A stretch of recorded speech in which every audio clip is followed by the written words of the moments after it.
Primeiro, eu queria agradecer a participação de vocês e dizer que esse módulo, que é um módulo especial, né? Só tem mulher. E o Léo veio para quebrar um pouquinho, o ritmo aqui, né, Léo? E acalorar menos a discussão, porque sabe que onde tem só mulher, a discussão vai ser bem acalorada, né? Então, vamos lá. A gente vai começar falando de um caso clínico, né? Então, é um paciente do sexo masculino, 77 anos, ex-tabagista, né, 40 anos março. É uma coincidência, 40 anos março, com o caso anterior, que também era 40 anos março, vê que isso é um fator aí para bexiga bem importante. Cessou há 5 anos, o paciente tem hipertensão arterial e sem relato de neoplasia prévia. A queixa do paciente, basicamente, era hematura macroscópica há 3 meses, acompanhado com aumento da frequência urinária e uma leve dor suprapúbica. No exame físico, o paciente tinha um ECOG 0, um estado geral preservado, sem adenomegalia e sem massas palpáveis. Então, só coloca o Daniel. Então, eu queria, nesse caso, que a gente falasse um pouquinho sobre esse tema, que é sobre biópsia líquida, que em câncer de bexiga está tão atualizado e que a gente precisa discutir mais e conversar sobre isso, porque isso, com certeza, vai fazer parte da nossa prática clínica a partir dos próximos anos. Então, quando a gente vai avaliar a linha do tempo aí de biópsia líquida, a primeira vez, as células tumorais circulantes elas foram reportadas em 1869. Para vocês verem que não é uma coisa atual, né? Porém, mais de 100 anos depois que foi avaliado um nível de ctDNA elevado em pacientes com câncer. Na realidade, esse primeiro relato aqui não é artigo nem nada, esse é um paciente australiano que morreu, e aí, quando esse paciente veio a falecer, eles fizeram a coleta de amostra dele de sangue e viram que tinha células tumorais ali, e a partir dessa época que começaram a interrogar se a doença ela já não era uma doença sistêmica, uma doença que já ela ia para outros lugares fora da bexiga. Bom, vieram várias outras atualizações e a gente vai discutir sobre isso, os estudos de relevância que validaram biópsia líquida hoje como um provável marcador aí para paciente com câncer de bexiga. Então, o que é biópsia líquida, né? Biópsia líquida é uma amostragem que pode ser de qualquer líquido, fluido corporal, de urina, de sangue.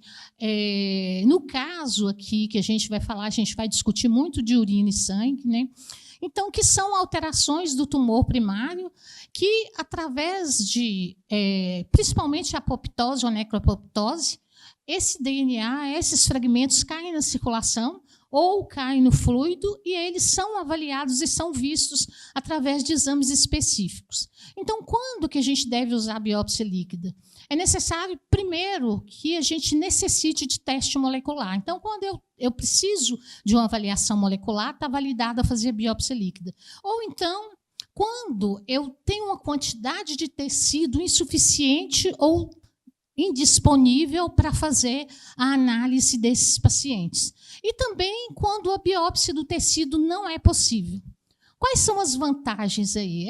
É um teste que é minimamente invasivo, ele pode superar a heterogeneidade tumoral. A gente vem falando sobre heterogeneidade tumoral, então é um teste que eu faço acompanhando o paciente à medida que eu faço o diagnóstico e faço o tratamento. Diferente da biópsia, que eu fiz lá a biópsia e eu vou tratar esse paciente de acordo com o diagnóstico primário. Então, aqui eu consigo evidenciar a evolução dinâmica da doença e tratar de acordo com essa evolução.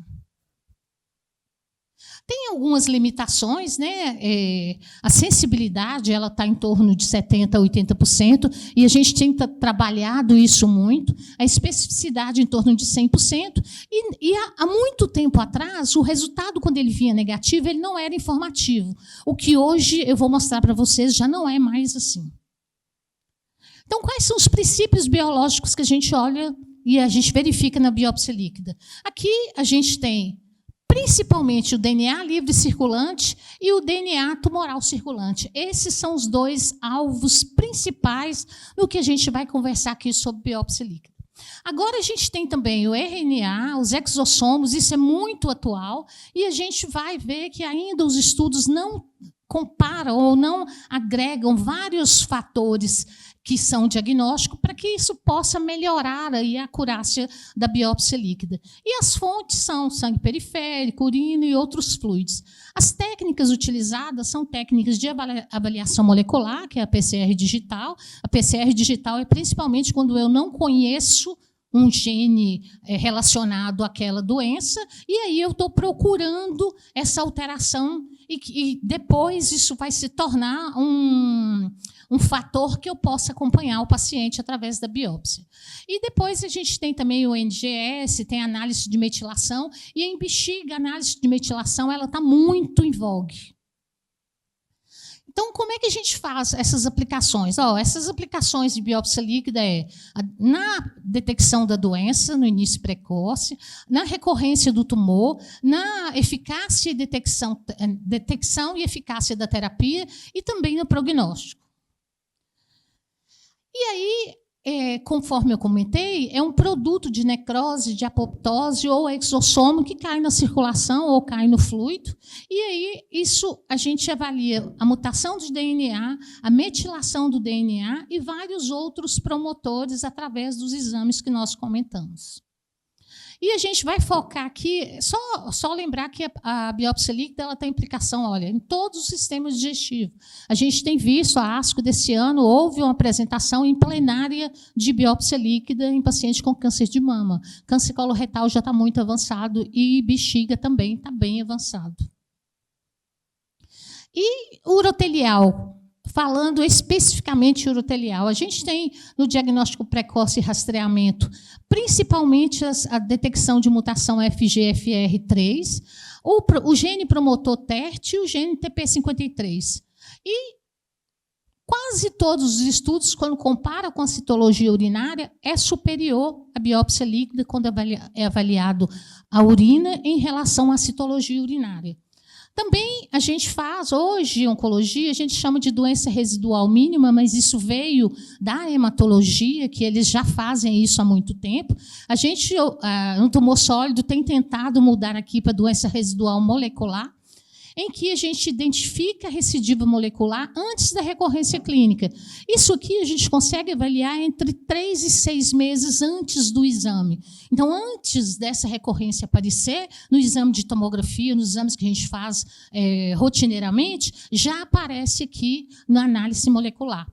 E tem a avaliação da resposta terapêutica, a biópsia líquida, como ferramenta para acompanhar a resposta, principalmente de imunoterapia ou de terapia-alvo, exemplo, o FGFR. E também na detecção de resistência molecular no rastreamento de clones resistentes emergentes. Então, vamos falar primeiro da urina, né? Na urina, a gente tem principalmente o gene promotor TERT, o FGFR3 e vários painéis multigênicos que eles estão muito relacionados aqui ao diagnóstico do paciente de uma forma bem específica, né? Inicialmente. Então, esses três, juntando aqui o P53, eles estão presentes em todos os exames de biópsia líquida de urina. Então, são fatores aí que vale a pena a gente prestar muito atenção neles, que eu vou mostrar aqui, são vários painéis que já tem hoje para análise de biópsia líquida em câncer de bexiga, e a gente tem que avaliar o que a gente está procurando aí. Um exemplo, a gente tem um estudo piloto, né, do promotor TERT em urina, que ele mostrou uma utilidade diagnóstica e na vigilância pós-ressecção. E a implicação clínica é que a urina é uma fonte natural e promissora para a biópsia líquida do câncer urotelial e tem um potencial aí grande de triagem mínima, minimamente invasiva e detecção precoce da recidiva intravesical. Então, esse aqui é um artigo que foi publicado em 2024. Né? Esse artigo ele fala sobre uma revisão, como é que nós estamos em relação à biópsia líquida avaliando a urina. A gente sabe aqui que quando a gente faz a biópsia líquida verificando o fluido de urina, o que a gente procura? A gente procura aqui em relação a marcador baseado em proteína, a marcador esfoliado baseado em célula esfoliada, a marcador baseado em vesícula extracelular, em RNA, em DNA, e RNA mensageiro. Então, e tem também RNA não codificante, que são os microRNAs. Então, todos esses fatores aqui, eles estão sendo estudados hoje na urina. Então, isso aqui são os testes que já são validados pelo FDA nos Estados Unidos. Então, já existe validação, inclusive com cobertura da rede privada, para que possa ser feito esses testes de acompanhamento ou segmento ou em relação ao diagnóstico do paciente com câncer de bexiga. E aqui são os testes que não são aprovados pelo FDA, mas que, olha para vocês verem a quantidade de testes que ainda não são aprovados, mas já estão no mercado, a maioria deles. Então, isso aqui é para que a gente tenha muito cuidado, porque vão aparecer vários testes aí, e a gente precisa fazer uma curadoria desses testes. Na realidade, o que é que eu preciso saber em relação à biópsia líquida para que eu possa indicar esse teste? Então, a conclusão em relação à urina, né, como biópsia líquida, o desenvolvimento de marcadores urinários é uma área promissora, a tendência dos marcadores urinários para câncer de bexiga mudou de marcadores convencionais de proteína única para múltiplos marcadores. Né? Hoje a gente tem RNA, DNA nessa avaliação.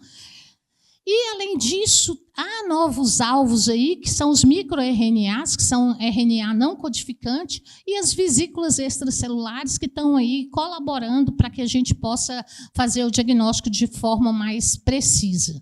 Então, eu vou apresentar aqui 4 artigos, e são artigos que todos nós conhecemos de bexiga, mas nós não sabíamos que o ctDNA ele estava em avaliação e o que ele nos informa em relação à avaliação desses artigos. Então, esse primeiro artigo aqui é um artigo fase 3, é o InVigor 010. Esse estudo aqui ele foi negativo, um estudo que avaliou a atezolizumab na adjuvância em pacientes com câncer de bexiga. Ele foi um estudo negativo, mas ele nos trouxe várias informações. Foi negativo porque, olha, em relação à sobrevida global, não houve diferença aqui quem faz ou não ateso, mas a partir desse estudo a gente começou a identificar que, nessa curva aqui de sobrevida global, a depuração do ctDNA, o que é depuração ou clearance? São pacientes que inicialmente fazem o ctDNA e dá positivo e fazem um tratamento negativo o ctDNA. Então, a depuração aqui, ela teve uma correlação com sobrevida global. Então, os pacientes que fizeram um tratamento que negativaram, eles tiveram a melhora de sobrevida global em relação aos pacientes que eram positivos e permaneceram com o ctDNA positivo. Então, a conclusão desse estudo é que tem evidências que a positividade do ctDNA em câncer de bexiga músculo invasivo, ele prevê um benefício com a atezolizumab quando o clearance ele é presente. Então, havia necessidade de ter um outro estudo que fosse prospectivo e que avaliasse o ctDNA e confirmasse, sim, essas alterações em relação ao benefício ou não de tratamento de pacientes com câncer de bexiga músculo invasivo. Então, o próximo estudo foi o InVigor 011, que é um estudo que ele também avaliou a atezolizumab, porém, nos pacientes, todos que tivessem um ctDNA e que fosse negativo ou positivo para avaliar o benefício do medicamento na adjuvância. Então, aqui a gente, primeiro, inicialmente, tinha mais de 1.200 pacientes, mas só 243 pacientes foram incluídos para ctDNA positivo. Aqui, 357 pacientes com ctDNA negativo. para a gente entender um pouco, houveram várias descontinuidades de pacientes que morreram, mas os resultados que nós tivemos aqui é só análise do grupo, mas o resultado que nós tivemos é a sobrevida livre de doença em todos os pacientes com status de ctDNA positivo. Então, o que fez o atezolizumab, ele teve uma melhor sobrevida global em relação ao que não fez. Então, essa aí é uma primeira mensagem do estudo prospectivo fase 3. A sobrevida global, ela foi melhor em todos os pacientes com status de ctDNA positivo, mas que fossem tratados, né? Esse aqui com raso aqui de 0,59. Então, só para a gente ver que se a gente for avaliar a sobrevida livre de doença nos pacientes que fizeram atezo versus o placebo, então, houve benefício nos pacientes com ctDNA positivo. Aqui, inicialmente, a sobrevida livre de doença nos pacientes que testaram negativo também teve benefício. Então, esse aqui foi um outro fator importante do estudo. Então, o estudo ele demonstra pela primeira vez, que é um estudo fase 3, prospectivo, que a triagem e estratificação por ctDNA ela pode ser usada para decidir a adjuvância em relação à imunoterapia pós-cistectomia. E os resultados eles foram publicados no follow-up intermediário, mas há uma necessidade aí de avaliação prática em relação a custo, logística de testagem e replicação em outros grupos. Esse é um outro estudo que também foi avaliado o ctDNA. Esse estudo, diferente do anterior, que eu falei que o atezo não teve diferença, foi estudo negativo. Esse estudo foi um estudo positivo para a sobrevida global nos pacientes que fizeram nivolumab na adjuvância. Então, aqui, só para a gente ver que foi um estudo positivo. Inicialmente, esse estudo eles fizeram uma avaliação de 3 anos e foi publicado e foi apresentado no Congresso Europeu uma nova atualização de 5 anos pós o tratamento. E aqui a gente sempre teve o benefício, né? E uma coisa que é interessante, que nesse grupo de pacientes do Checkmate, houveram pacientes que fizeram quimioterapia neoadjuvante que tiveram benefício e houveram pacientes que não fizeram e que também tiveram benefício. Então, independente se fez ou não tratamento neoadjuvante, houve benefício em relação ao uso do medicamento relacionado ou não ao ctDNA, porque isso aqui é geral. E aí, na ESMO, foi apresentado, né, o nivolumab versus placebo, 5 anos de eficácia e os resultados do ctDNA aqui no Checkmate 274. Então, essa atualização, o que a gente viu aqui é que, quando eu tenho ctDNA que é indetectável, eu tenho uma melhora na sobrevida livre de doença em relação ao ctDNA positivo. Quando eu tenho o ctDNA indetectável em relação à sobrevida global, o paciente vai melhor do que quando o ctDNA ele é detectável. Então, ele é um fator prognóstico aí para paciente com câncer de bexiga. E aqui a gente avalia nos pacientes que foram tratados e que também tiveram benefícios em relação ao tratamento, tanto quem era detectável quanto quem não era detectável, tanto em sobrevida livre de doença quanto em sobrevida global. Então, a conclusão, né, a análise aí do Checkmate, ele mostrou que a detecção de ctDNA pós-operatória correlacionam pior sobrevida. Os estudos de segmentos, né, de 5 anos, eles continuam mostrando que o ctDNA é um marcador prognóstico robusto para esses pacientes e que o ctDNA aparece como biomarcador prognóstico consistente em diferentes estudos de adjuvância. Então, a gente está falando de adjuvância, mas a gente tem um estudo Niagara aí, que é um estudo que está em vogue. O estudo Niagara ele não fez só o tratamento adjuvante, ele fez tratamento perioperatório antes e depois da cirurgia. Então, será que isso é diferente nos pacientes do Niagara? Então, vamos aos dados, né? Primeiro, a taxa de ctDNA do Niagara foi 57% nos pacientes baseline, antes da neoadjuvância. E esses pacientes pré-cistectomia radical caiu para 22%. Então, eu não conversei sobre o clearance é isso. O paciente que é negativa, esse paciente vai melhor. Então, os pacientes aqui foram semelhantes ao comparador, mas pós-cistectomia radical caiu para 9%, que é um outro fator de cirurgia que é prognóstico nos pacientes que têm câncer de bexiga que fizeram o tratamento prévio. Aqui a gente tira como lição que o ctDNA negativo tem baixa correlação com a resposta patológica completa e que a sobrevida livre de eventos após a cistectomia radical, se tiver a detecção do ctDNA, ele tem um alto valor prognóstico. Olha, os pacientes que positivaram, eles foram pior. Tanto os pacientes do braço combinado, quanto se a gente for avaliar quem fez o durvalumab mais quimioterapia versus a quimioterapia sozinho. E aqui o clearance, né? Quem fez o durvalumab teve maior clearance, então ele negativou mais do que quem não fez o durvalumab. E isso teve um impacto aqui no clearance, né? Conforme a gente comentou, em relação à sobrevida. A probabilidade de sobrevida livre de eventos, ela foi melhor nos pacientes que tiveram clearance positivo. E após a cistectomia radical, a detecção do ctDNA, olha, quem negativou após a cistectomia radical foi muito melhor do que quem estava positivo.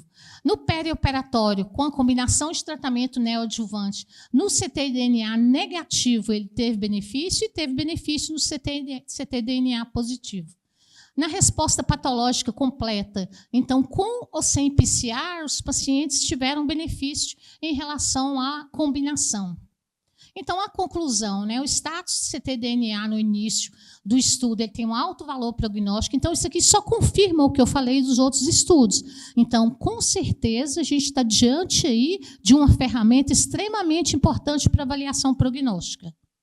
E aí, quando a gente fala dessa ferramenta, como é que eu faço para utilizar essa ferramenta? Esse aqui, o Signatera, é o que é mais comum, que é o que tem mais tempo aí no mercado que faz essa avaliação. Esse é um teste. Eles fazem vários estudos. Os estudos, primeiro, eles começam o estudo relacionado lá ao TCGA, eles pegam amostras do TCGA, testam o gene nessas amostras e outras amostras também, verificam se isso é factível para depois avaliar isso no estudo, para depois isso ir para o mercado. Então, o Signatera é o que tem mais experiência em relação à utilização do ctDNA. Então, eles têm esse artigo aqui, que é super interessante, que é um artigo que ele guia o tratamento adjuvante em relação ao ctDNA, e olha para vocês verem, foi publicado em 2021.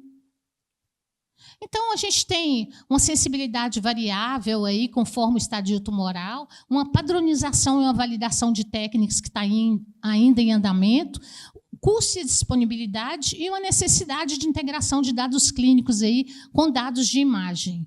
As perspectivas futuras, né? A combinação de biomarcadores multiônicos, o uso em ensaios clínicos adaptativos e a integração da inteligência artificial para predizer a resposta aí, que esse é o nosso próximo passo. A conclusão, né? A biópsia líquida representa um avanço disruptivo em uro-oncologia, permite abordagem menos invasiva, mais dinâmica e personalizada, é um futuro promissor para detecção precoce, para doença residual mínima e para monitoramento terapêutico. Obrigada. Vamos voltar ao caso clínico?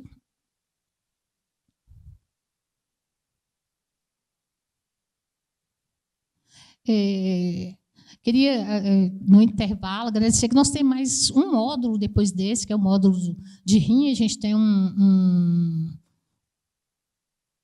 módulo posterior, né? Então, aqui.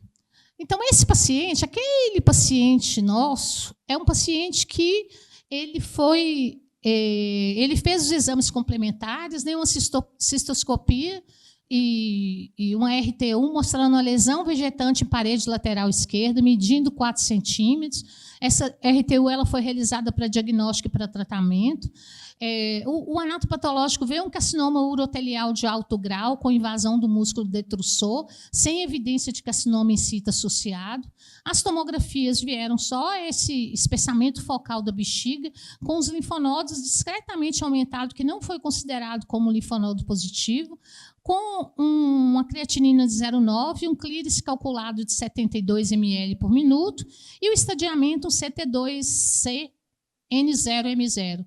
Aí eu queria convidar a minha colega aqui, com muito prazer, a doutora Graziela, para falar sobre tratamento neoadjuvante versus adjuvante. Gente, queria agradecer, então, em primeiro lugar, aí a comissão organizadora, que tem, com certeza, mais horas do dia do que todos nós, pobres mortais, né? Eles fazem simpósio, eles falam de inteligência artificial, eles publicam livro, mas está tudo certo, né? Vamos tentar. Aliás, pode passar, não, eu passo, né? Então, para essa aula não tem nenhum conflito de interesse. Nós vamos falar um pouquinho sobre o câncer de bexiga, que não é, de longe, né, o tumor mais prevalente, mais incidente aí no mundo, mas com certeza ainda tem uma taxa de mortalidade muito alta. Então, mais de 1/3 desses pacientes vai evoluir a óbito, em geral, nesse cenário de doença metastática. Então, a gente precisa fazer um esforço realmente hercúleo para evitar que esses pacientes cheguem nessa fase, né? Então, o que a gente quer é tratar os pacientes que conseguem fazer o diagnóstico em fase, né, de doença loco-regional, para evitar que chegue a metástase, que é onde esse paciente vai acabar falecendo. E aí, quando a gente fala, então o cenário de hoje é basicamente a doença loco-regional, mas tirando aquela doença que dá uma trabalheira danada para a gente, da onco e da uro, no dia a dia, que é aquela doença não músculo invasiva. Então, não estou falando dela aqui hoje. Então, a gente vai falar da doença loco-regional a partir de um T2 até um N1. E aí, a terapia fundamental, né, tem um tanto de urologista aí na plateia ainda, apesar de todos os esforços, é a cistectomia radical, associada, né, com a avaliação linfonodal padrão. Qual que é o problema da cistectomia? Né? Já começa na cara. Não tem um paciente que a gente fala na prática clínica, né, que precisa tirar a bexiga por causa da doença loco-regional e ele acha ok, né? Então, aí já é um primeiro problema. Mas, em geral, né, é uma cirurgia realmente mórbida, não trata a doença micrometastática, porque o que a gente acontece? A gente consegue um bom controle da doença local. Então, o paciente está sintomático, com sangramento, com dor, e isso a cistectomia vai resolver muito bem. Mas para aquele paciente que tem doença micrometastática, que em algum momento vai evoluir para doença metastática, a cistectomia não consegue segurar. E a gente ainda tem, então, uma alta chance de recorrência e de mortalidade pós a cirurgia, o que nos faz pensar em acrescentar algo a mais para esse tratamento, que no caso aí vai ser esse tratamento perioperatório que eu vou falar aqui um pouquinho hoje.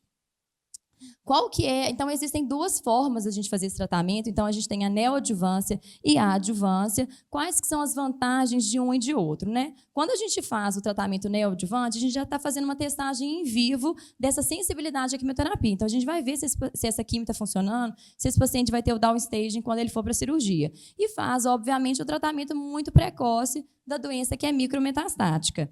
O paciente, em geral, nessa fase, tem uma melhor tolerância à quimioterapia, né, do que no cenário adjuvante, e a gente vai ter um aumento na taxa de resposta patológica completa, que a gente já falou aqui antes, e tem uma importância enorme para a gente quando a gente fala de câncer de bexiga. Então, os pacientes que fazem resposta patológica completa, usualmente vivem mais do que os pacientes que não atingem essa taxa de resposta patológica. E, em geral, com a quimioterapia neoadjuvante, a gente consegue dobrar as taxas de resposta patológica completa. E aí, quando a gente fala de adjuvância, obviamente, né, a cirurgia é o principal tratamento, ele vai tratar essas sintomatologias locais que o paciente com doença loco-regional tem, vai tratar, então, precocemente, e a gente vai conseguir ter uma decisão mais precisa para o tratamento. Por quê? Porque a gente tem um tratamento quimioterápico baseado no estadiamento patológico. A gente sabe que para a bexiga, o estadiamento clínico, né, com tomografias, com ressonância, ainda faz muito subestadiamento. Então, a gente, às vezes, tem 40% de taxas aí de falso negativos, quando a gente vai fazer avaliação linfonodal, ou mesmo para avaliação tumoral, né? Às vezes a gente acha, o exame mostra T2, quando vai a cirurgia é um T3, ou às vezes até um T4. Então, essa decisão de tratamento vai ser mais precisa na adjuvância.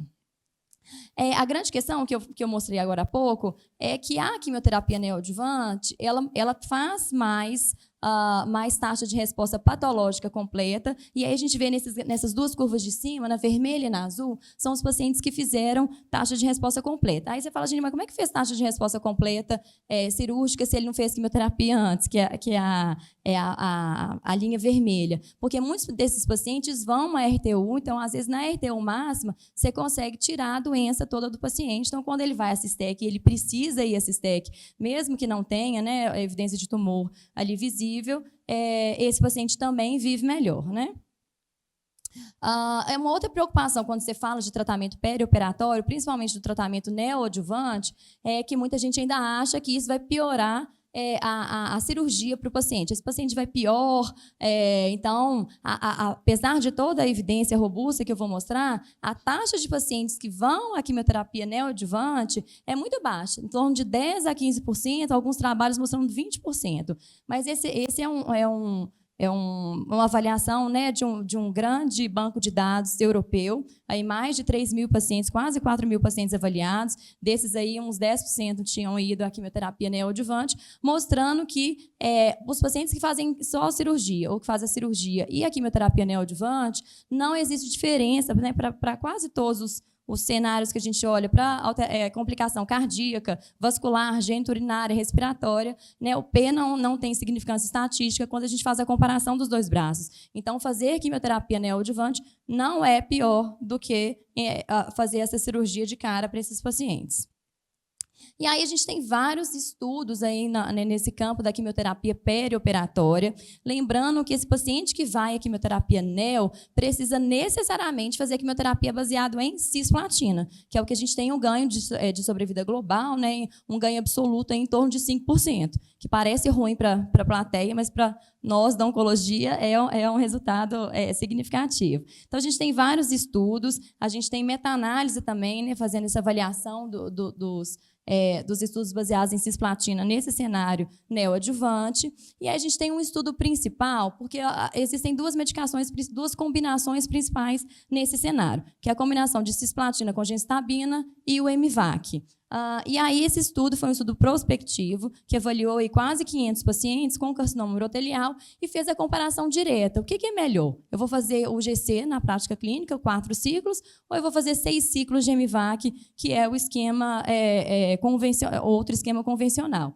E aí, esse estudo, para o endpoint primário, ele foi negativo, então não mostrou benefício de um em relação ao outro, mas em sobrevida global. Mas, quando a gente olhava o subgrupo dos pacientes que tinham feito a neoadjuvância com o MVAC, a gente viu esses resultados tanto em sobrevida livre sobrevida câncer específica e sobrevida global. Então, acabou consolidando nesse cenário o MVAC como um regime preferencial, lembrando que o MVAC não é uma quimioterapia super fácil de fazer na prática clínica, né? Ele tem uma toxicidade um pouco maior do que o esquema combinado de cisplatina e gemcitabina. E uma outra questão, né? Um outro ponto que a gente levanta nesse estudo é que as doses de cisplatina são bem diferentes, né? Então, quando a gente fala do esquema da cisplatina com gemcitabina, a gente está falando de 4 ciclos. E quando a gente fala do esquema do MVAC, a gente está falando de 6 ciclos. Então, talvez seja a dose da cisplatina a menos que também traga essa diferença para esses pacientes.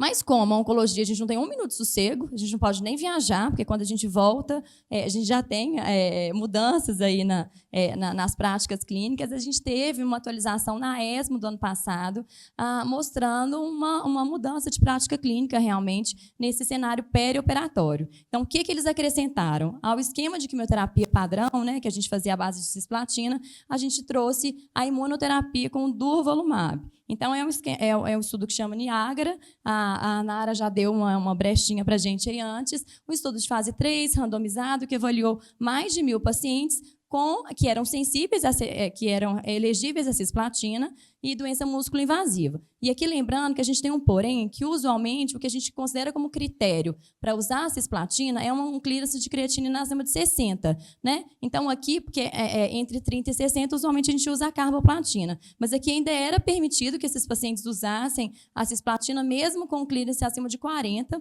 e aí o que se fazia é um esquema de fracionamento da cisplatina. E aí a gente usou a gente usou o durvalumab tanto no cenário perioperatório, então pré-cirurgia, esses pacientes iam à cistectomia radical e ainda seguia por mais 8 ciclos com o durvalumab. Numa mediana aí de segmento de cerca de 42 meses, a gente tem benefício, né, em sobrevida livre de eventos. E aí, o que é essa sobrevida livre de eventos? Progressão de doença, né, que impedia a cirurgia, ou a falha na realização dessa cirurgia, ou morte por qualquer causa, ou progressão durante esse tratamento, inclusive o tratamento adjuvante. Então, a gente tem um hazard ratio de 0,68 para essa sobrevida livre de eventos a favor do braço que fez o uso da imunoterapia e uma redução de risco de morte de 25% para esse braço da combinação. Então, né, assim, definitivamente é uma mudança de padrão para a gente na prática clínica. E lembrando que acrescentar a imunoterapia nesse cenário aí de perioperatório não atrasou, não gerou prejuízo nem atraso para a realização da cistectomia, que é a grande questão que a gente não quer que o paciente perca, né? Então, o paciente ainda com resposta completa precisa ser operado.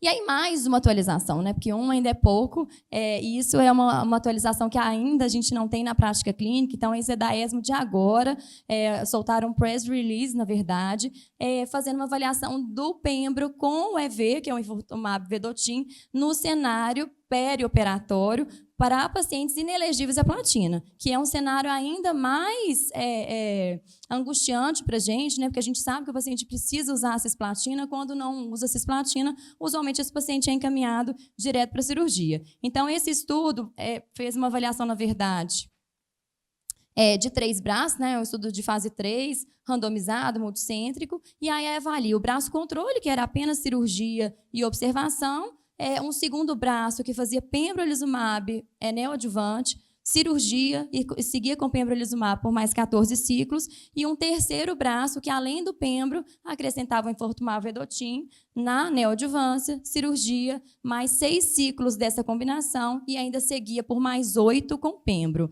Então, a gente tem esse press release, na verdade, mostrando endpoints favoráveis para o braço da combinação de pembro com EV. A gente ainda não tem os dados do pembro sozinho, mas parece ser algo que também tem uma chance de mudar a nossa prática clínica aí nesses próximos meses.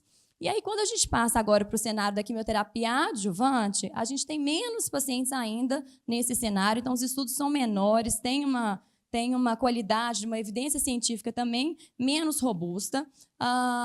E aí eu faço algumas considerações aqui. Então, usualmente, o paciente que é elegível à cisplatina, ele faz a quimioterapia neoadjuvante. Mas o urologista lá, Paulo, não quis indicar, pessoal, né, ou o paciente não quis fazer, foi lá para a cirurgia direto. E se esse paciente ainda é elegível à platina, ele vai acabar fazendo essa quimioterapia no cenário adjuvante. Para todo mundo, quase todo mundo, né? A gente tem ainda um cenário no estádio 2, que é aquele paciente que tem, né, um T2A, na verdade, com um acometimento da muscular, mas mais superficial, que foi bem operado, margem livre, não tinha invasão linfovascular.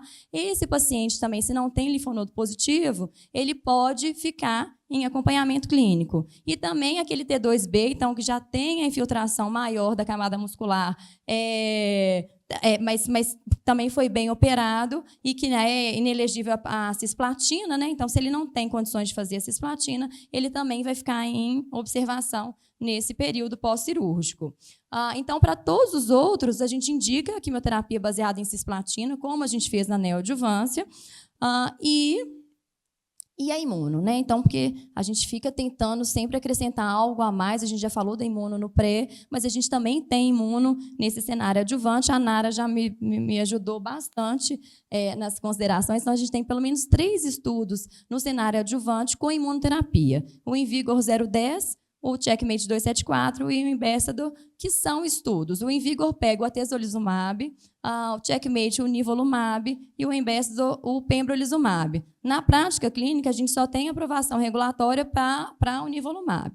Mas quem são esses pacientes que são candidatos à quimioterapia, à imunoterapia adjuvante? Então, a gente tem 2 cenários diferentes. Então, a gente tem aquele paciente que fez o tratamento quimioterápico neoadjuvante, só que ele não conseguiu uma resposta patológica completa e ele ficou pelo menos menos com um tumor T2 aí no pós-operatório ou um N positivo, tá? Então, aqueles pacientes que fizeram quimio e mantiveram pelo menos PT2 ou linfonodo positivo são candidatos à imunoterapia adjuvante, ou aqueles pacientes que não fizeram tratamento neoadjuvante, mas que abriram o quadro com pelo menos um PT3 ou um linfonodo positivo, esses pacientes também eram incluídos no estudo, com um percentual mais baixo, mas também eram incluídos. Então, esses 3 estudos fizeram basicamente o mesmo critério de seleção. O Ambassador, que foi o que usou pembrolizumab, também colocou os pacientes que faziam cirurgia e que tinham margens comprometidas, então um perfil de paciente um pouquinho mais difícil. E aí, o que a gente tem de dados, né, relevantes? O InVigor foi um estudo negativo, como a Nara já falou. O Checkmate 274, que é o do Nivo, foi positivo. Então, a gente tem uma melhora de sobrevida global e sobrevida livre de progressão para esses pacientes que fizeram o Nivo na adjuvância. E o Ambassador também é um estudo positivo com pembro, mas ele foi originado de um grupo colaborativo. Então, a gente não tem essa aprovação regulatória para o pembro nessa situação. E aí, como conclusão, o que a gente tem, então? Quimioterapia baseada em cisplatina deve ser oferecida para todo mundo, né? Para todo paciente, pelo menos com um T2. A gente sabe que tem um risco aí, uma redução de risco de morte de 14% a 25%, que em números absolutos dá em torno de 5%. O Niágara vem como uma mudança de padrão, né?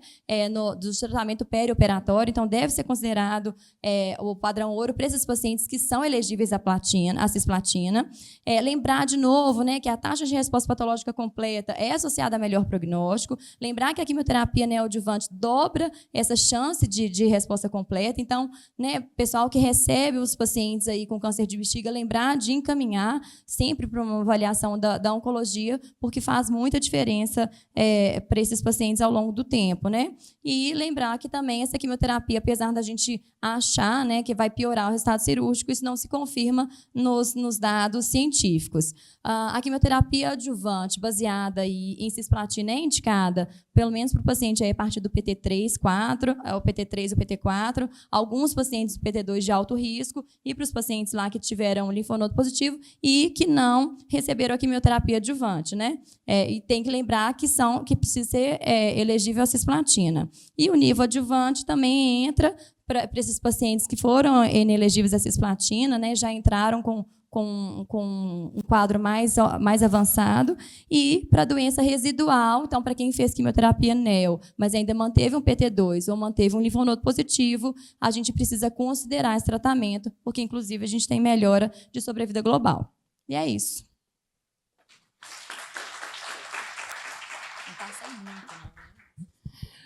Obrigada, Grazi. Excelente aí a apresentação. Vamos lá voltar para o nosso paciente, né? Quem me conhece sabe que eu adoro MVAC dose densa. Então, é um esquema que eu tenho experiência em relação aos pacientes. Eu gosto muito de fazer. Os pacientes do MVAC dose densa, eles vão muito de forma diferenciada do que o MVAC sem ser com o fator de granulócito, né? E esse paciente ele fez um MVAC dose densa, faz a cada 14 dias. A justificativa é que você tem uma maior taxa de resposta patológica completa. Então, era um paciente mais jovem, um paciente que tinha um ECOG bom, e o paciente, esse esquema ele é preferido aí quando eu tenho um ECOG 0,1, uma boa função renal, uma expectativa de maior benefício oncológico. Então, esse paciente fez o MVAC dose densa, e no estadiamento pós-operatório, pós-tratamento, o paciente ele teve uma redução marcante do espessamento vesical, sem evidência de doença residual mensurável, ausência de adenomegalia suspeita, e foi indicado tratamento cirúrgico. E aí eu queria convidar a Olívia para falar sobre o tratamento cirúrgico do paciente com câncer de bexiga.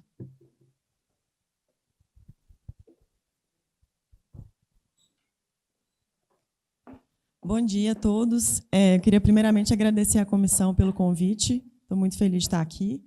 Eu vou falar bem rapidamente, para não tentar passar do tempo, sobre o tratamento cirúrgico pós-neoadjuvância. Introduzir aqui rapidamente, como a Grazi estava comentando, as mudanças na oncologia elas são muito rápidas, né? A cada mês, a cada 3 meses, a gente tem uma coisa nova. E na cirurgia, essa mudança de paradigma demora um pouco para acontecer. Então, a técnica da cistectomia ela é bem recente, ela foi escrita em 1940, e ela tem se mantido mais ou menos a mesma coisa até os dias de hoje. É uma cirurgia de grande porte, que tem uma taxa de morbimortalidade muito alta, mas com os avanços recentes, com a implementação de novas tecnologias, a gente tem conseguido resultados melhores para esses pacientes. É importante a gente falar sobre a cistectomia, porque em algum momento do curso da doença, mais ou menos 30% a 40% dos pacientes vão chegar na doença músculo-invasiva, então vão ter indicação de fazer o tratamento cirúrgico. E é importante lembrar também que um atraso de mais de 3 meses na realização da cirurgia tem um impacto significativo na sobrevida desses pacientes, mas também não precisa de preocupar com o tempo da neoadjuvância, igual a Grazi comentou, que o estudo do Niágara mostrou que até 8 a 10 semanas de neoadjuvância é seguro para o paciente. A indicação de cistectomia clássica, como é o nosso caso clínico, é o paciente com doença músculo-invasiva, né? Então, doença T2 até T4A, mas é interessante a gente lembrar também das outras indicações que são menos faladas. Também do paciente músculo-invasivo, o paciente que fez uma terapia poupadora e teve falha do tratamento, então, como uma terapia de resgate, ou o paciente que vai fazer um tratamento paliativo, né? Paciente metastático ou doença T4B, que começa a invadir a parede pélvica, para tratar fístula, dor pélvica ou então hematura recorrente. E o cenário mais interessante, que tem gerado maior discussão atualmente, é do paciente com doença não músculo-invasiva, mas de muito alto risco. Os critérios para paciente de muito alto risco são muito extensos, são muito confusos, mas, de forma geral, são os pacientes com doença T1 de alto grau, com 3 fatores de risco, que seria idade maior do que 70, múltiplas lesões e um tumor maior do que 3 centímetros. Ou, então, pacientes que têm alguma dessas alterações, invasão linfovascular, carcinoma in situ na uretra prostática ou alguns desses subtipos de muito alto risco. É interessante a gente falar desses pacientes porque eles têm um risco de progressão muito alta para a doença músculo-invasiva. Então, em torno de 60% em 10 anos. E são pacientes que, se tratados precocemente, eles têm uma taxa de sobrevida muito maior do que quando você deixa eles passarem para a doença músculo-invasiva, que é de 92% comparado a 64%. Então, qual seriam os benefícios da gente fazer a cistectomia precoce nesse paciente? Como eu falei, maior taxa de sobrevida, né? A gente também tem um problema na RTU de bexiga, que é uma baixa acurácia de estadiamento. Tem muito artefato de cauterização, muita dificuldade para a gente ter esse estadiamento correto. Então, aproximadamente 1/4, a metade dos pacientes tem um upstaging na peça da cistectomia radical. E, como eu falei, os pacientes que progridem de não músculo invasivo para músculo invasivo tendem a ter um prognóstico pior. E os riscos da gente fazer cistectomia precoce? É uma cirurgia de alta morbimortalidade, como eu falei, e o overtreatment principalmente, né? Então, se a gente tem 60% de progressão, 40% desses pacientes não iam progredir e a gente acabou fazendo uma cistectomia neles que, teoricamente, era desnecessária. E discute-se também a questão da redução de qualidade de vida. Mas, apesar disso, estudos mais recentes têm mostrado que os pacientes têm tido uma boa adaptação pós-cistectomia. Essa adaptação é até bem rápida, mais ou menos 3 a 6 meses pós-operatória. E pacientes que têm sintomas obstrutivos muito graves, né? Com hiperplasia prostática, ou então sintomas irritativos que decorrem do tratamento local, eles vão se beneficiar da cistectomia radical. E quando a gente faz a cistectomia precoce, a gente tem uma possibilidade de fazer, que eu vou até falar um pouquinho mais para frente, da neobexiga, que é uma derivação ortotópica que tem melhor aceitação pelos pacientes, e a gente consegue fazer uma preservação sexual melhor se a gente fizer a cirurgia precoce. Outros cenários para doença não músculo invasiva, o paciente que tem uma lesão muito grande, né, que engloba toda ali a mucosa da bexiga, que ela é endoscopicamente ressecável, e os pacientes não responsivos a BCG, que também tem um conceito que é um pouco confuso, mas de forma geral. São pacientes que são refratários, né? Então, nesse primeiro quadro aqui, são pacientes que durante o tratamento com BCG tiveram algum tipo de recidiva de alto grau, ou pacientes que depois do tratamento com BCG tiveram uma recorrência de alto grau. Todos esses pacientes são considerados não responsivos e também tem indicação de fazer tratamento com cistectomia precoce. Falar bem rapidinho da técnica cirúrgica. Em homens, a gente sempre faz a ressecção completa da bexiga, da próstata e das vesículas. parece que existe mais ou menos 1/4 dessas peças cirúrgicas vão vir com câncer de próstata incidental. Então, é importante a gente fazer a retirada, mas se a gente fizer um estadiamento pré-operatório adequado, com uma ressonância de POV voltada para a próstata, a gente consegue até detectar se existe uma lesão ou não de próstata, e se não tiver, a gente tem a possibilidade de oferecer técnicas preservadoras de função sexual, que acabam melhorando muito a qualidade de vida do paciente nesse pós-operatório. E existem várias dessas técnicas, né? Tem a forma da gente preservar só o feixe vascular nervoso, mas também tem alguns grupos que têm preservado a cápsula da próstata com a vesícula seminal, ou até a zona periférica inteira da próstata com o ápice prostático, para a gente conseguir aumentar o comprimento da uretra e melhorar a continência desse paciente no pós-operatório. Então, aqui seria uma sugestão desse template cirúrgico, né? A gente faz a ressecção aqui da bexiga, mas preserva a vesícula seminal aqui e o feixe vascular nervoso que passa aqui por cima, e o ápice da próstata também fica preservado para a gente poder ter um comprimento maior de uretra e melhorar a adaptação desse paciente no pós-operatório. A foto aqui é um pouquinho difícil de ver, mas aqui a gente tem as duas vesículas preservadas e o ápice todo da próstata com a zona periférica dela e a uretra aqui para a gente poder fazer a anastomose depois. A técnica em mulheres ela é pouco falada, né? A gente tende muito a falar do impacto da cirurgia na sexualidade do homem, como que isso afeta ele, mas a gente não comenta muito sobre as mulheres, que inclusive têm um resultado muito pior de qualidade de vida. A gente tem que fazer a ressecção, além da bexiga, da uretra, da porção anterior da vagina e do útero. Então, a gente tem uma lesão completa do feixe nervoso da mulher e uma desvascularização completa do clitóris também. Então, elas têm taxa de disfunção sexual muito alta. Praticamente metade das mulheres no pós-operatório ficam com anorgasmia, com ressecamento vaginal e outros tipos de disfunção sexual também. Então, toda paciente que for elegível, que tiver uma doença não T3, né, a gente pode considerar a possibilidade de fazer essas técnicas preservadoras, tanto para melhorar a função sexual no pós-operatório e diminuir também o risco de prolapso de órgão genital no pós-operatório. Existem também alguns relatos na literatura de preservação de fertilidade. Então, mulheres que conseguiram gestar depois de fazer a cirurgia de cistectomia. Em relação à linfadenectomia. A linfadenectomia padrão sugerida é fazer a ressecção dos linfonodos aqui dos vasos ilíacos internos, dos vasos ilíacos externos e da cadeia obturatória. Propunha-se antigamente fazer uma linfadenectomia estendida, né, que podia ter e até que a bifurcação da aorta, ou então na artéria mesentérica inferior, mas estudos mais recentes têm mostrado que isso não gerou benefício de sobrevida e aumentou os eventos adversos para esses pacientes. Então, a gente mantém essa linfadenectomia padrão, que é praticamente a mesma que a gente faz para a cirurgia de câncer de próstata. Em relação à via cirúrgica, né, como eu comentei, nos últimos 10, 20 anos, a gente tem a possibilidade de incorporar essas tecnologias na cirurgia. Então, com a chegada da cirurgia robótica, a gente conseguiu ter um melhor resultado para esses pacientes no pós-operatório, né? Então, são pacientes e perioperatório também, então, pacientes que têm menos sangramento, menos necessidade de transfusão, menor taxa de eventos tromboembólicos e menor tempo de internação hospitalar. Também tem menores complicações de parede abdominal, porque as incisões são menores, né? Mas também é uma cirurgia que ela é muito cara, então ela tem um maior custo tanto para o paciente quanto para o hospital.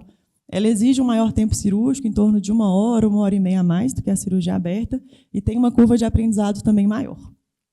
E não houve mudança, né, comparando a cirurgia robótica com a cirurgia aberta em relação a complicações tardias, margem cirúrgica positiva e sobrevida global. Em relação à derivação urinária, que é o maior medo dos pacientes, né, só para a gente ter uma noção de como é que funciona. A gente tem basicamente os 3 tipos que são feitos atualmente. Tem a ureterostomia cutânea, que a gente coloca os 2 ureteres na pele. A ureteroiliostomia cutânea, que a gente faz um paute de ilho e coloca o estômago na pele. E a neobexiga, que seria o cenário ideal para todos os pacientes.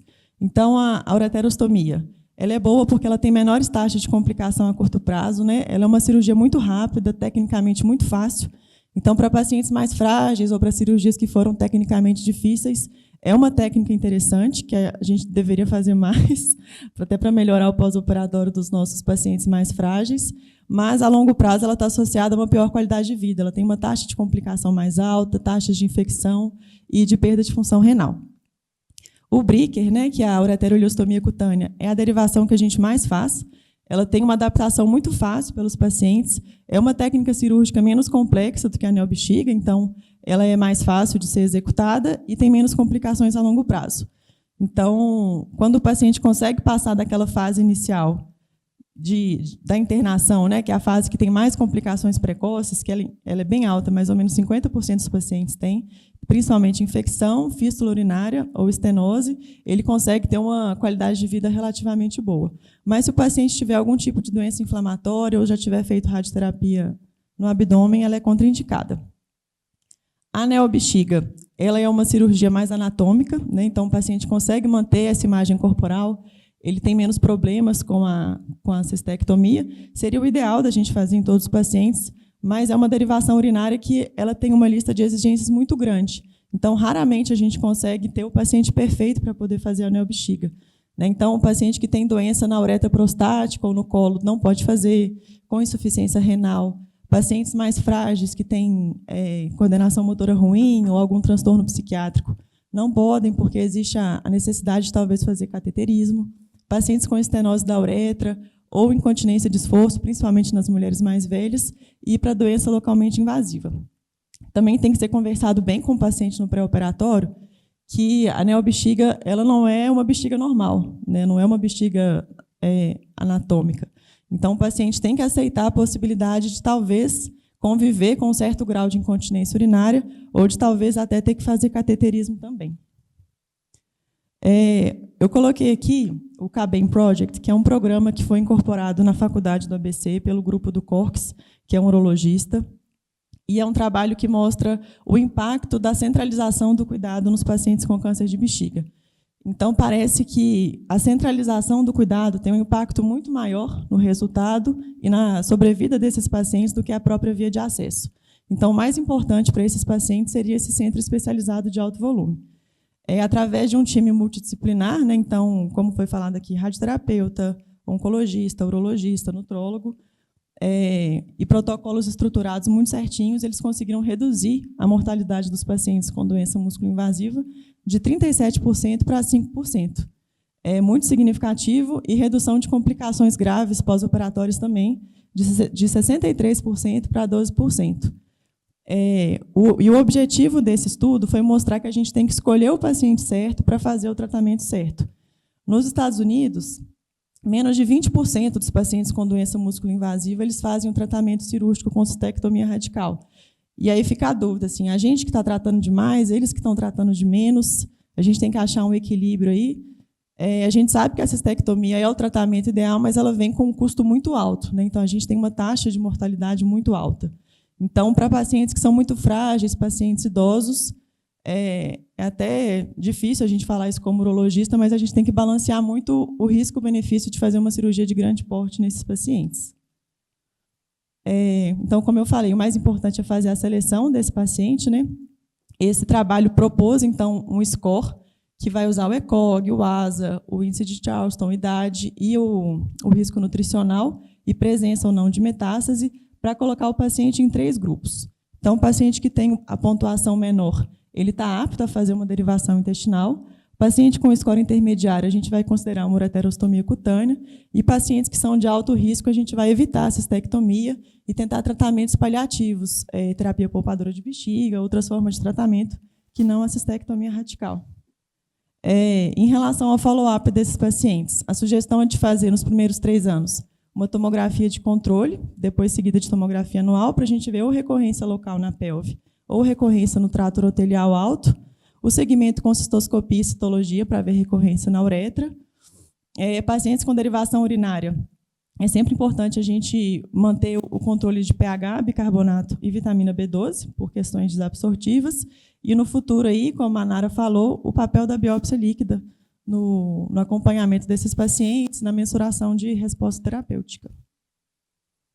É isso.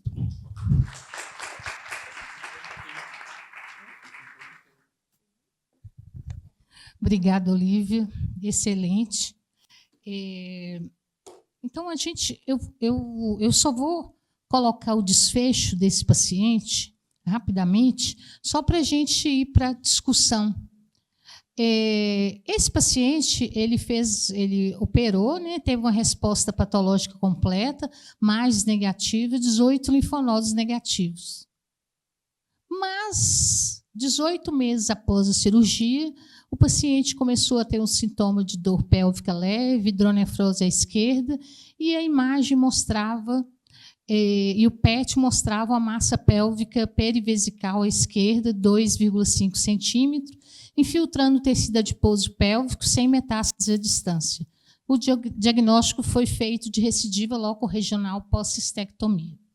Então, para a gente começar a discutir sobre o assunto, eu queria primeiro que o Leonardo fizesse as considerações dele em relação às apresentações. Agradecer o convite, a oportunidade, 3 excelentes apresentações, reforçando aí a dificuldade que a gente tem no manejo dos pacientes com câncer de bexiga. Acho que um dos maiores desafios que a gente tem é coordenar todas essas questões que a gente discutiu aqui. O que a gente vê na prática, né, que a dificuldade está desde o diagnóstico, e aí você falava muito bem que, às vezes, a questão da biópsia líquida pode ajudar a gente nessa primeira fase de diagnóstico precoce e, às vezes, colocar o paciente na linha de tratamento mais cedo, né? Mas também tem a questão da coordenação entre os oncologistas e os urologistas que vão estar atendendo o paciente nessa primeira fase. Acho que a Olivia bem falou ali que a RTU ela tem uma limitação, muitas vezes, na questão do diagnóstico. Às vezes a gente acaba atrasando ou demorando para poder encaminhar o paciente para o oncologista. Se a gente vê que, quando você está dentro de um sistema acadêmico, como os hospitais universitários, ou mesmo dentro de serviço de oncologia, que tem uma estrutura melhor, isso flui melhor. E a gente viu que o atraso no início do tratamento ele é um fator que pesa no prognóstico do paciente. E muito essa questão também, né, da indicação da terapia neoadjuvante. E tem que ter um alinhamento muito grande entre oncologistas e urologistas para que o paciente consiga realmente fazer o que efetivamente é necessário. E é difícil porque a gente vê realmente uma grande evolução. E a prática vai mudando com muita velocidade. E a bexiga é um exemplo claro disso. Todo dia a gente tem uma evolução e uma nova terapia que chega para poder dificultar um pouco mais a dinâmica, né? E o que a Olivia falou, eu vejo com muito bons olhos essa questão de ter uma estrutura voltada para o paciente cirúrgico.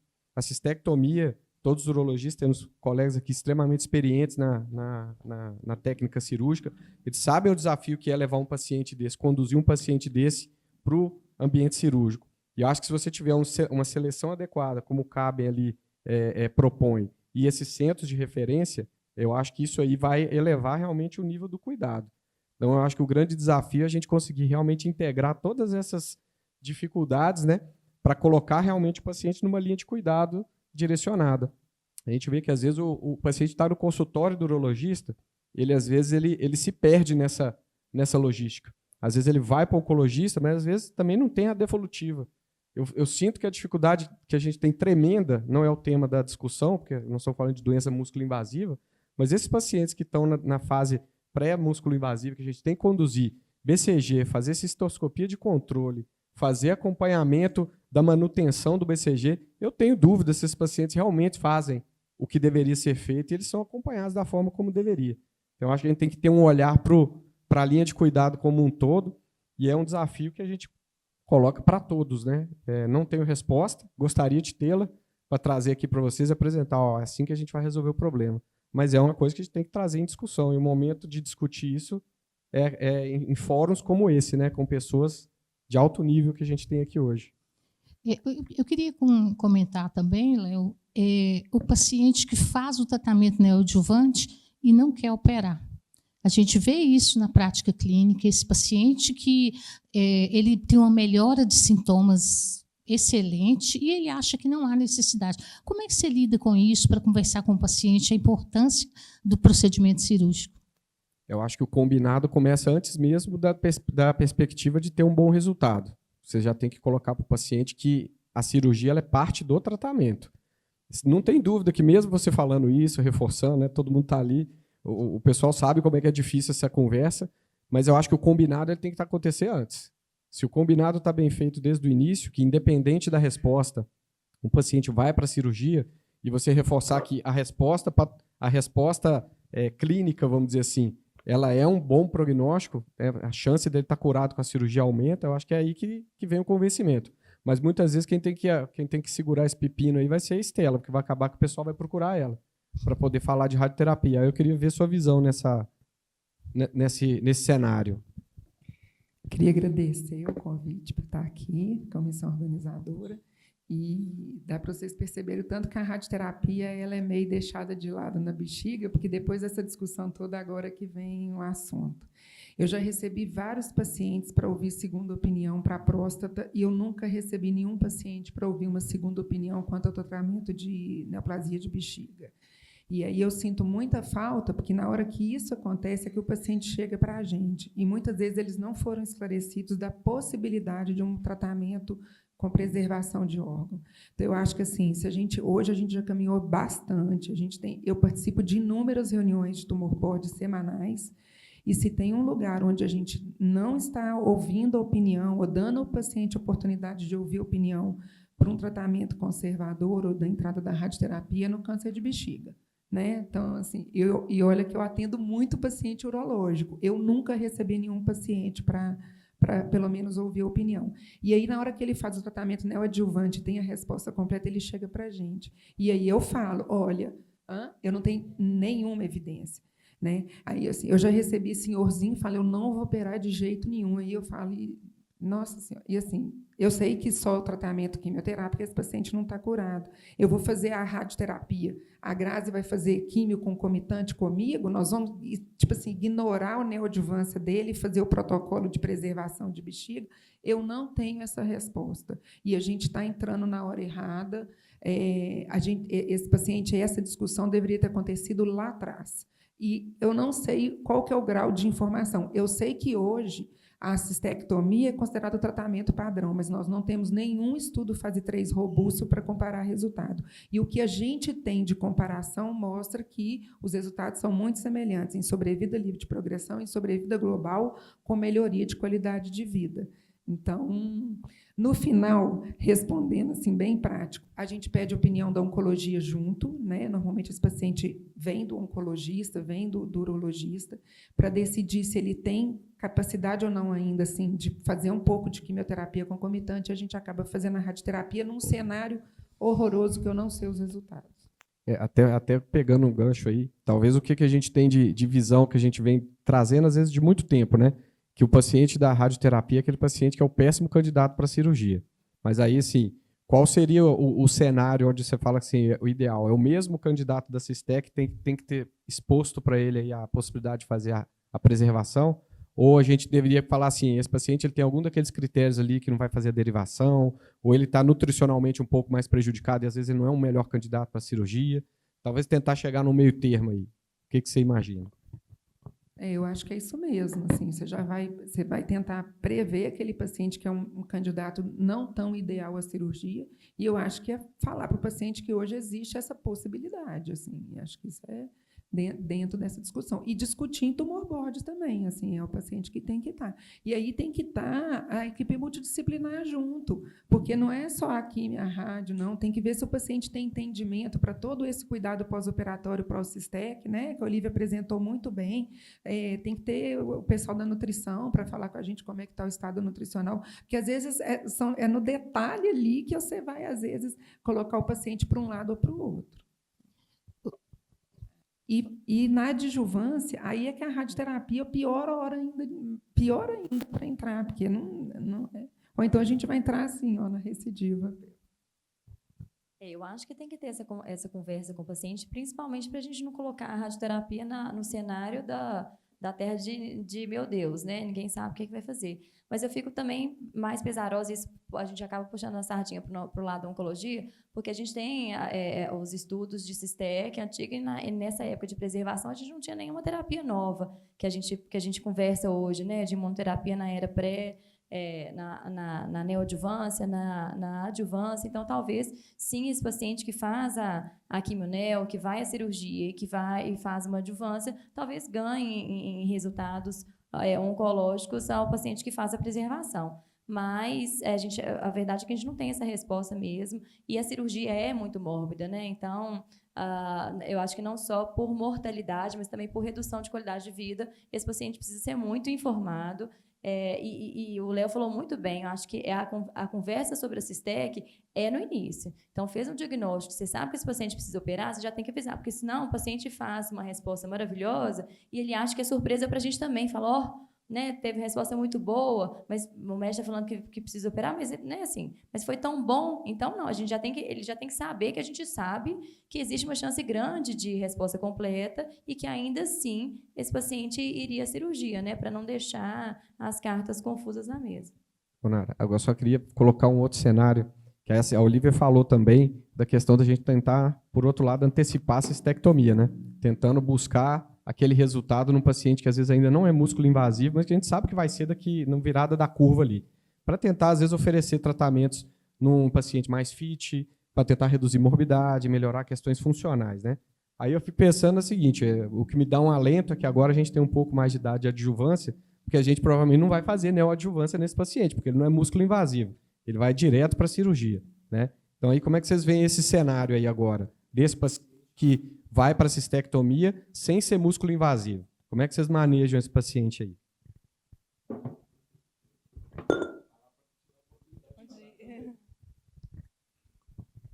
Primeiro, eu gostaria de agradecer a oportunidade, tá, de estar aqui, o convite, e parabenizar a comissão organizadora. Esse caso é um desafio assim, na prática, né, porque o paciente com doença não músculo invasiva, mas já refratário ao BCG, eu acho que tem que ser exposto para o paciente, assim, pesando riscos versus benefícios nesse cenário, né? Até de intervir numa fase mais precoce para o paciente, para evitar aí, a evolução em cenários de doença avançada, né? Eu acho que a imunoterapia para esse paciente pós-cirurgia, a gente ainda não tem dado, né? Os dados de imuno são todos para paciente, se tivesse feito a neoadjuvância, teria que ser pelo menos um T2, né? Então, os T1s e os pacientes que tiveram resposta patológica completa eram excluídos do estudo, e aqueles que não tinham feito a quimioterapia neoadjuvante, ele só entrava para imuno se ele tivesse pelo menos um T3, um T4 ou um linfonodo positivo. Então, acho que ainda falta, né, esse dado para a gente melhorar o prognóstico oncológico desse paciente que era não músculo invasivo e precisou operar. A gente tem também a imunoterapia no paciente não músculo invasivo, mas não está aí, esse paciente que você falou, ele não está incluso nesses casos, sabe? Ô, Estela, na realidade, eu deixei essa pergunta ali, foi para você mesmo. Quando eu coloquei a recidiva locorregional pós-cistectomia, qual que é o melhor cenário? É fazer a radioterapia com preservação ou deixar a radioterapia para fazer na recidiva locorregional, que é o caso desse paciente em específico? Não, aí é péssimo. A gente tem uma pelve, do ponto de vista técnico, a gente tem uma pelve completamente, do ponto de vista da anatomia, completamente alterada. É muito difícil fazer essa localização. Só agora que a gente trabalha com serviços com conibim, com tomografia dentro do aparelho, que a gente vê a variação, dependendo da localização dessa recidiva, assim, ela pode estar num lugar mais fixo, mas ela pode estar num lugar diferente, muito próxima de alça intestinal.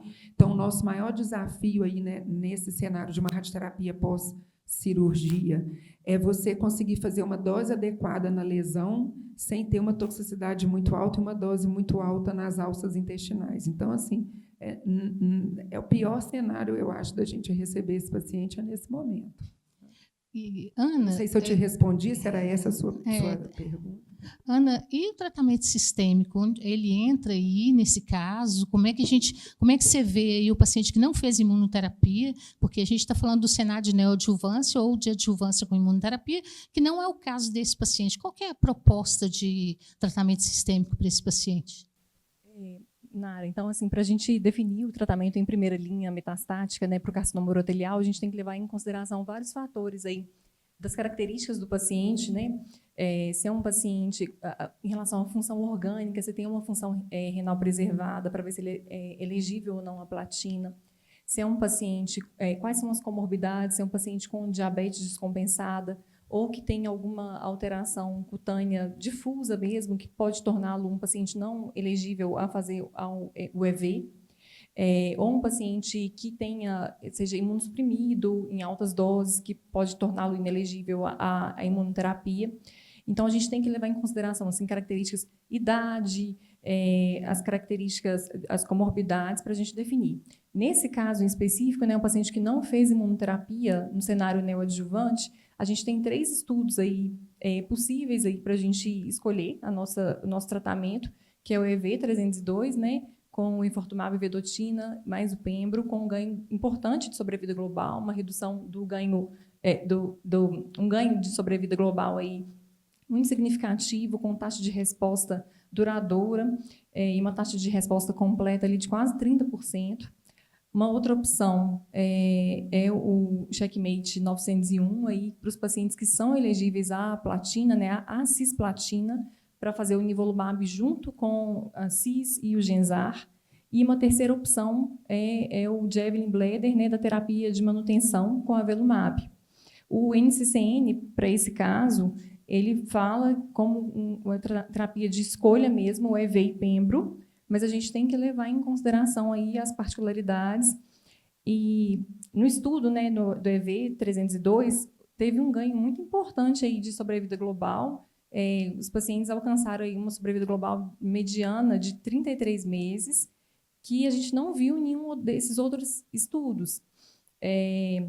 Mas é importante assim, a gente levar em consideração que a análise foi diferente assim, dos estudos. Do Javelin, por exemplo, desse estudo, do EV. Porque no Javelin, a sobrevida global foi contada a partir do momento da randomização do paciente. Ele já tinha feito o período da quimioterapia. E aí, quando foi analisado desde o início no Javelin, a sobrevida global mediana foi ali em torno de 29 meses, que é equiparável ali aos 33 meses do EV. Então, para esse caso, né, um paciente com função renal preservada, com boa performance, a escolha hoje, pelos estudos, pelo NCCN, seria o enfortumab vedotina e o pembrolizumab. Alguma consideração, Grace? Estudos, pelo menos a gente tem mais opções, né? Até muito pouco tempo atrás a gente não tinha nada, né? A gente tinha cisplatina ou carboplatina com gemcitabina nesse cenário. Mas o que dá tristeza é o que eu estava falando com a Estela agora, porque é um paciente né, assim, se a gente tivesse alguma opção de terapia local ali, de resgate, seria o melhor dos mundos, porque a gente sabe que tem uma toxicidade também financeira relacionada a esses esquemas, né? São esquemas muito caros na prática clínica, nem sempre tão disponíveis, mas acaba que esse paciente vai ser realmente tratado como uma doença metastática.